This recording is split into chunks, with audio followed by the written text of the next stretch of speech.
Okay, hello everyone. I want to start by thanking the organizers for having us. It's a real honor and privilege to be speaking at Code Blue for the first time.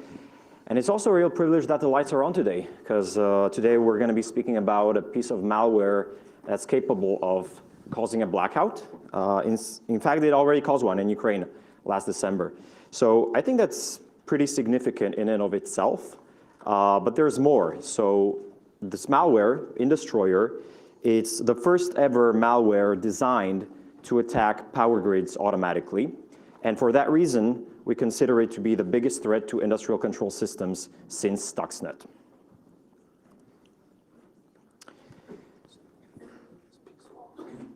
My name is Robert Lipovsky, and together with Anton Cherepanov, we analyze malware on a daily basis. In fact, we've been doing that for the past 10 years. And when we discovered Industroyer, frankly, we were blown away. We're based in Slovakia, in Europe. We work as malware researchers for ESET, the cybersecurity company who pioneered anti-malware heuristics and has been innovating anti-malware solutions for the past 30 years. This is the central room of our virus lab, which we call Houston. I think you can guess why. Okay, so let's take a look at our agenda today. First, we'll put Industroyer into context of the other malware that targeted ICS, industrial control systems, in the past. Then we'll explain how it works, and we'll follow up, we'll end the presentation with some final thoughts on the impact that it poses. But first, let's begin by taking a closer look at how ICS targeting malware works in general. So we have an industrial site, which can be anything from a uranium enrichment plant to an automobile factory, and it's got its specialized industrial hardware. And these devices, this specialized hardware, it's controlled by human operators, monitored and controlled by them, and configured from workstations, these ones, typically running Windows. And that was the point of infiltration for all the known ICS targeting malware families. Now, where these families differ is in their capability and their methods of controlling and disrupting the industrial process. Industroyer specifically, well, as I said, was designed to attack electricity distribution substations. So in the malware, there's a timer. In the analyzed samples set to the time of the blackout in Kiev in Ukraine, and this timer triggered Industroyer's unique payload, controlling circuit breakers automatically through industrial communication protocols in order to cut the power. So now you know what the malware was designed to do. We can go for a break. Just joking. Let's take a closer look at how it works and put the malware into context of the other malware families. So Industroyer joined this elite club of only 3 previously known malware families used in attacks against ICS.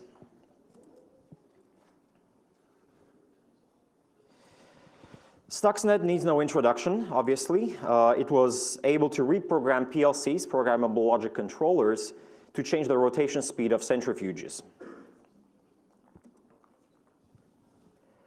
Havocs, also known as Dragonfly or Energetic Bear, infected many industrial sites in the past, and it's interesting because it also abused the OPCDA protocol, which is also abused by Industroyer, but unlike Industroyer, Havocs was only using it for espionage. It didn't directly control the industrial process at the targets.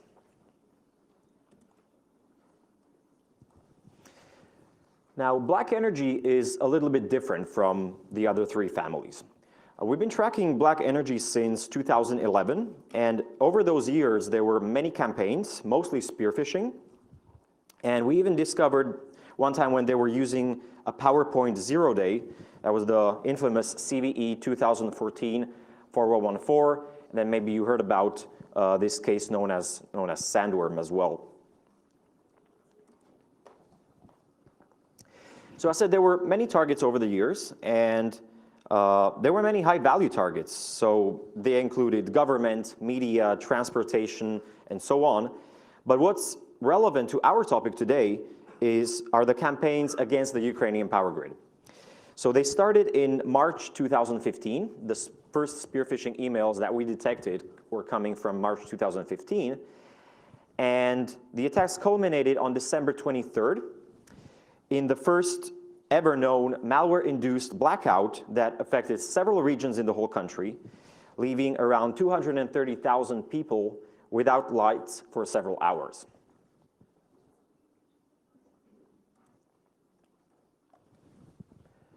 As I said, Black Energy is a little bit different from the other three ICS targeting malware families. It wasn't designed to target ICS specifically, but rather it's a more general purpose cyber weapon. And through its network traversal and espionage modules, some of which you can see in this screenshot over here, it paved the way for the attackers. It gave them access to the target network, and then the attackers used radmin.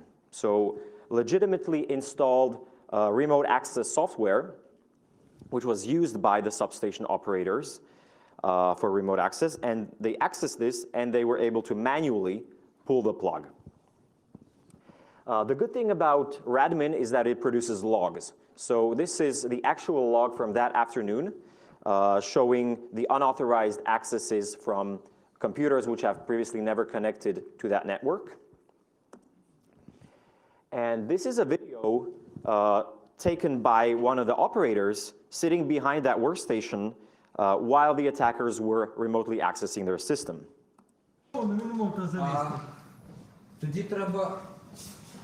You can see the confused voices in the background. Робоче місце Actual SCADA software телемеханіків used. Богородчанського РЕСу. Диспетчер ніяких дій не робить. Ми також ніяких дій. And the point of the video is basically, okay, somebody is accessing my system and it's not me who's touching the mouse or the keyboard. So now let's go on to the main topic. So on December 17th, 2016, which was almost exactly 1 year after the previous blackout, we were struck with a sense of déjà vu. There was another blackout, and we started analyzing samples of malware, which became the main suspect, Industroyer. We sent our analysis to Ukraine shortly after, and then we had to wait in order not to interfere with ongoing investigations. We received the green light to publish in June when our public report went out.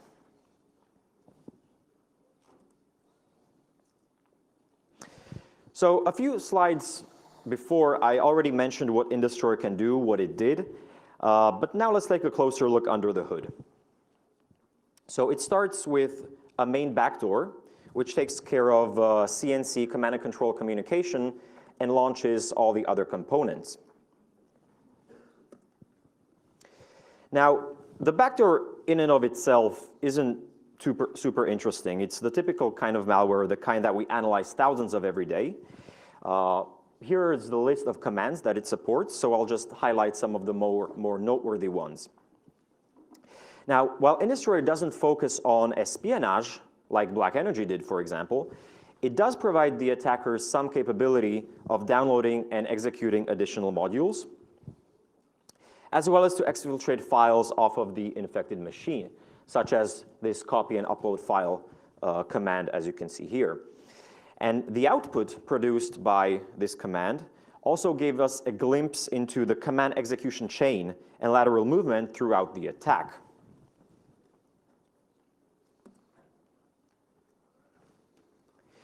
Now, all those commands, all that execution flow was done in multiple stages, as you can see over here.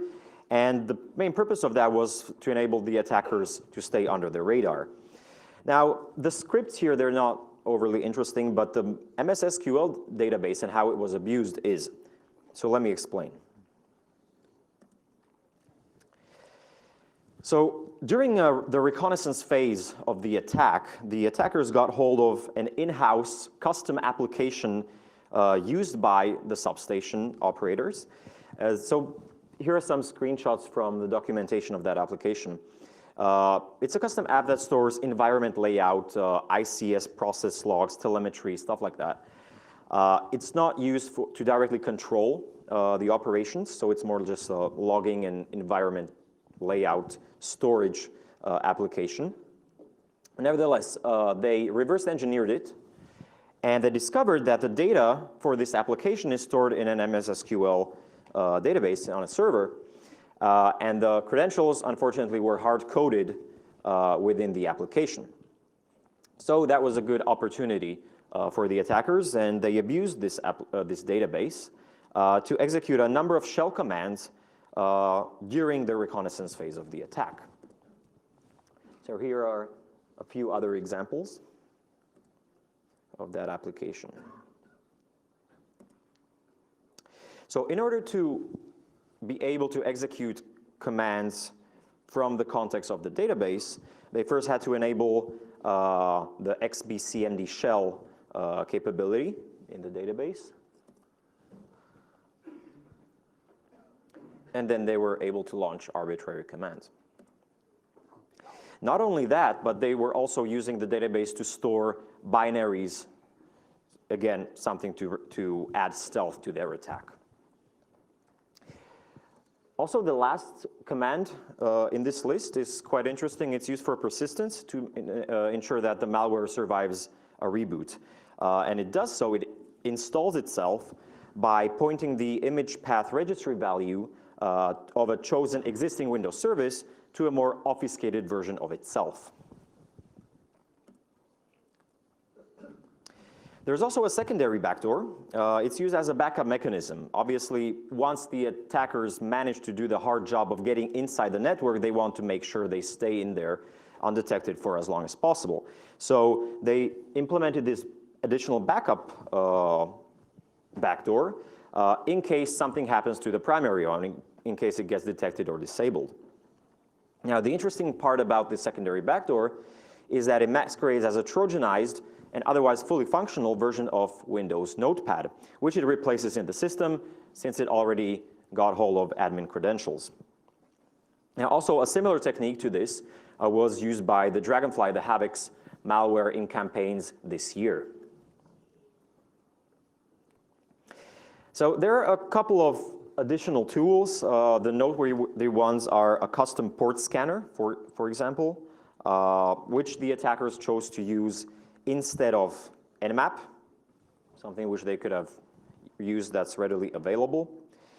There's also the denial of service tool, but I'll talk about that later. So here's an example of how the port scanner executes, and an example of some of the ports that it's scanning on the target network. You can see that some of the ports are related to industrial control systems. So this was the lateral movement phase of the attack. But now we're getting to the actual interesting part. We're getting to the actual execution of the attack, to the payloads. So during our analysis of Industroyer, we identified 3 distinct ways in which it attacks, which it affects the operations at an electricity distribution substation. Now, firstly, and most importantly, it can directly control the industrial hardware on site. So you might be asking, for anyone who's not an industrial control system expert, so what is this hardware I keep on talking about? So they're basically protection relays, such as these that you can see on these screenshots from 2 different vendors which are common in Ukraine, Siemens and ABB. And there are many different types of these protection relays, but basically their function is to control to open and close circuit breakers for various purposes without going into an electrical engineering 101, purposes of protection, balancing the power grid, and so on. Now, this hardware, it's configured and monitored, as I explained before, by specialized SCADA software running on regular workstations, typically running Windows. Some examples over here. And remember this SCADA software because it'll be interesting towards the end of our presentation.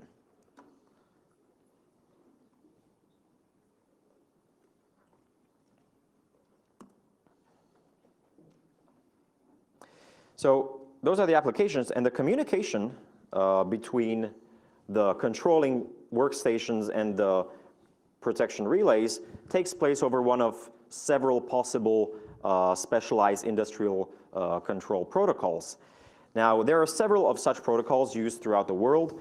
Some of them are regionally specific.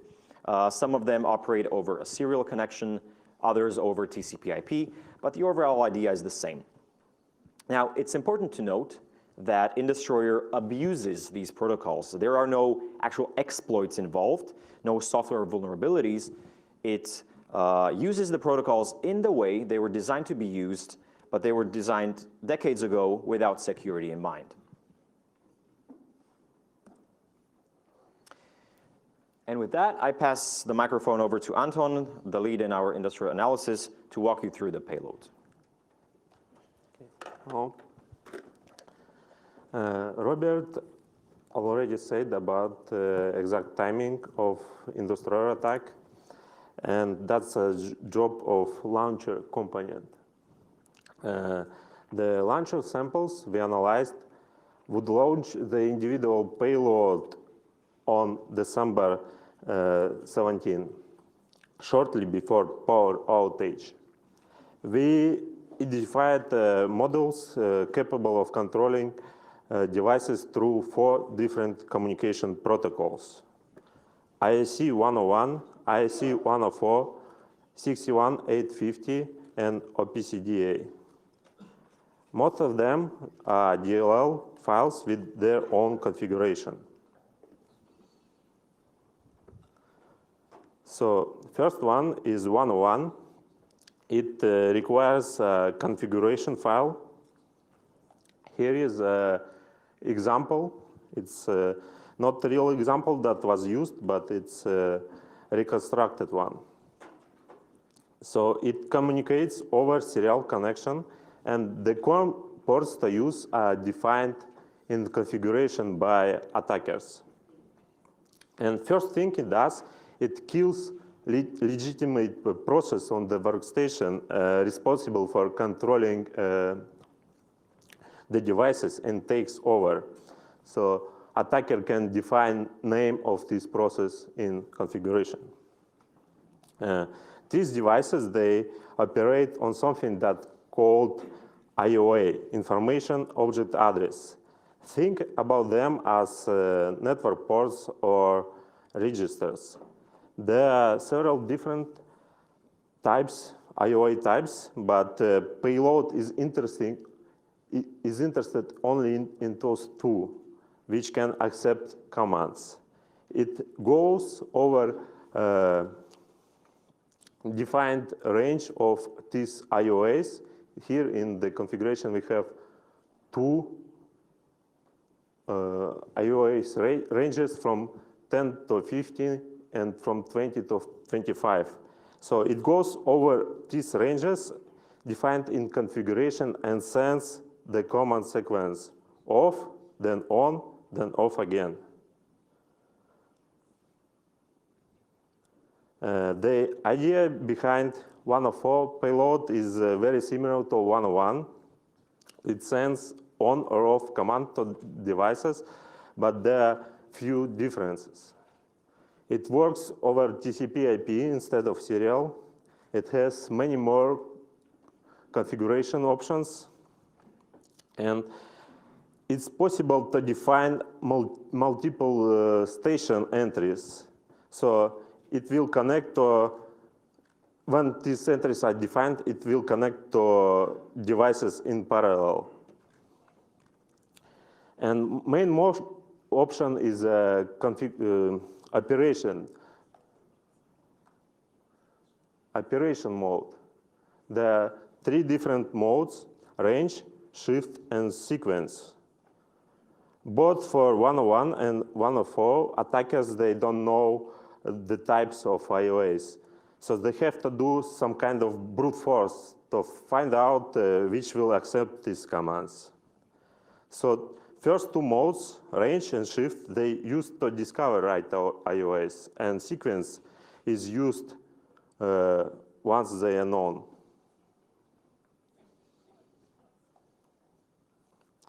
The payload constructs packet on the fly, and thankfully to Wireshark we can dissect them. As you see on this example, it sends a single command on IOA number 10.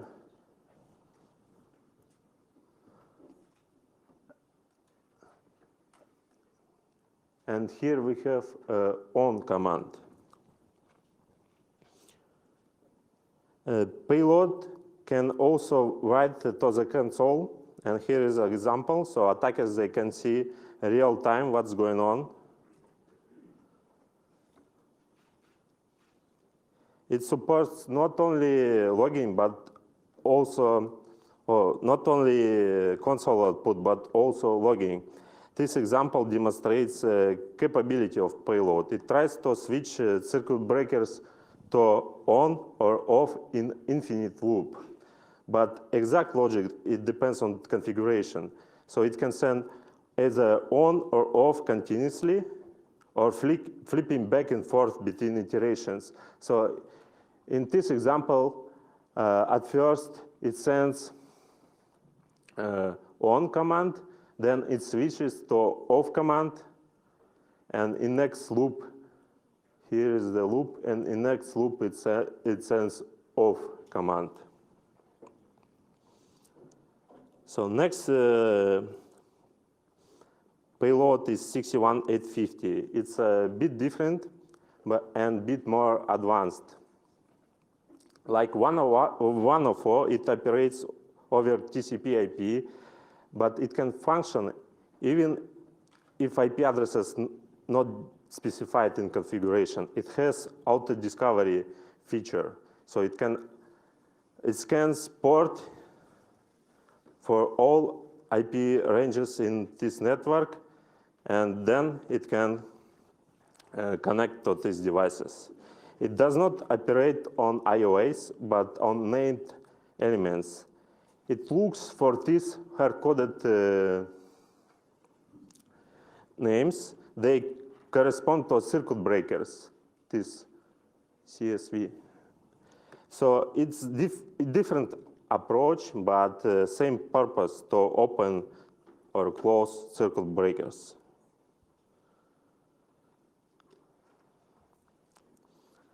And the last payload is a step above the rest. It's not more advanced, but it operates on higher software abstraction level. Technically, OPCDA, it can be built on top of 101, 104, 61850, or even Modbus. It uses distributed COM to discover all OPC servers running in the network. It obtains named items, and it searches for these specific tags. Then it writes byte value 1 to items with these tags. But what does it mean?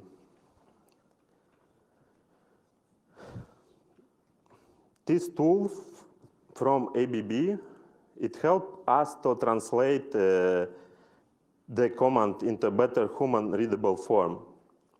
As you can see, this tag, ctl open off, is breaker open execute command. So again, the purpose is the same, opening circuit breakers. And analyzing these payloads, it's an easy task for a skilled reverse engineer, because they are not obfuscated in any way. The only thing that can and will slow down your research is this annoying COM stuff. So to help analyze any future malware that would use this OPCDA, we released this IDA Python script. So that's how the code of Industroyer looks like when we open it in IDA. And that's how it looks when we applied this script. Thank you, Anton. Now, I think all the reverse engineers in the room can agree that that looks much better, right? So all of these 4 payloads that we talked about serve a similar purpose, to open and close circuit breakers. So the effect, we know what was the effect. We know that there was a blackout. So de-energizing a substation is the obvious outcome of these operations. But there are other theoretical possibilities what the attackers could have tried to accomplish. As I talked about black energy, we know that it's possible to cause a blackout using much less sophisticated malware than this. And in 2007, you might remember the Aurora generator test. There's a really nice video on YouTube. If you didn't see it, I recommend you watching it. It demonstrates how out-of-sync closing of protective relays, exactly what Industroyer was doing, can lead to actual physical hardware destruction. So it's a video how a diesel generator blew up by issuing out-of-sync closing of protection relays. Now, we don't know if the attackers actually wanted to do this kind of damage or whether the substation was susceptible for this type of attack, but it's a theoretical possibility.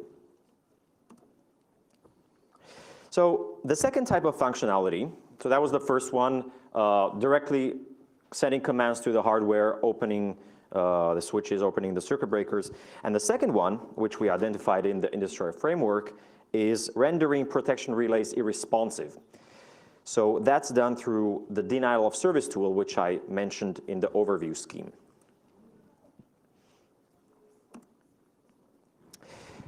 That denial of service module does that by exploiting the vulnerability in Siemens cProtect devices as described in this IC Assert advisory.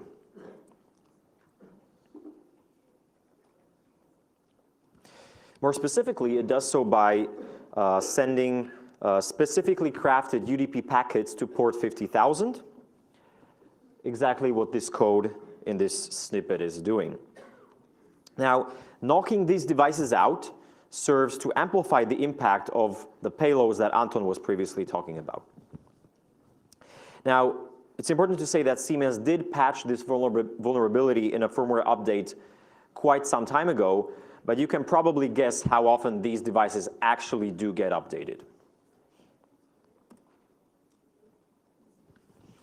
The third and final type of payload functionality that we identified in the Industroyer samples we analyzed is the data wiper module.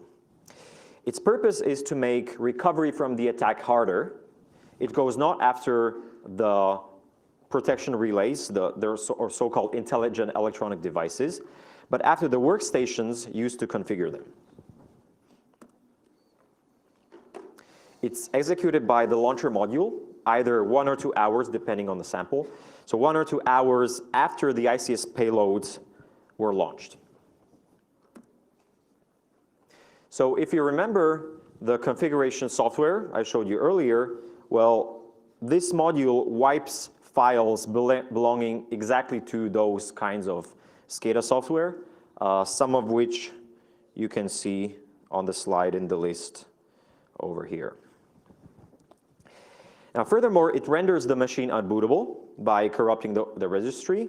And finally, it crashes the computer by killing all, including system processes. So what's the overall effect? As a substation operator, you have your circuit breakers continuously being reopened. Your protection relays are not responding because of the denial of service attack. And when you go and sit down, try to fix the problem, you find that your SCADA software is gone. So it's a pretty nightmare scenario.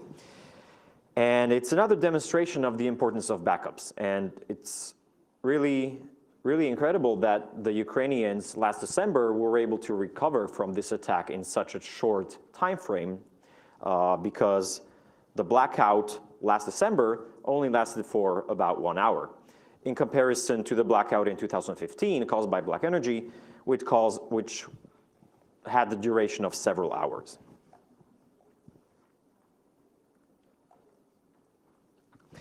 Now, as we've shown you, some of the modules within the Industroyer framework are vendor agnostic. They're basically the modules speak the protocol of those devices, and they're implemented across various different device vendors, such as IEC101, IEC104, for example, while others are specific to a certain brand, a specific vendor. So some of them were targeting Siemens, the denial of service module. The OPCDA that Anton was talking about is going after ABB devices specifically. And we also discovered this General Electric firmware, this boot code, in the folder where all the other malicious files were stored. Now, we don't know whether or how it was used, but it just shows, it demonstrates the capability of the attackers to adapt to whatever vendor their target might be using, and thus making it, increasing their capabilities. So it's not just limited to Ukraine, it's not just limited to a certain vendor, but they can go after whoever they choose. So that brings us to a couple of takeaways from this presentation. As we've shown you, as we've seen, Industroyer's capabilities are rather versatile. It was the malware that caused the blackout, the last blackout in Ukraine, but it's also configurable. It can be repurposed to attack power grids around the world. So it's not just something that can only happen in Ukraine. It's a scalable and dangerous weapon against industrial control systems, as we've said, the biggest since Stuxnet. But the gist of the threat is not just in the malware itself, it's in the skill and the dedication of the malware operators. So it's not just about being able to code the malware, but it's about their ability, which they demonstrated in Ukraine, of becoming familiar with the architecture of the industrial site they want to target. Because remember, this is not the common typical task of regular cyber criminals or even APT threat actors, who are conducting espionage, but operations like this require a lot of homework, which this group did. So they had to first find out what devices there are, what commands to send to these devices, and what will happen as a result.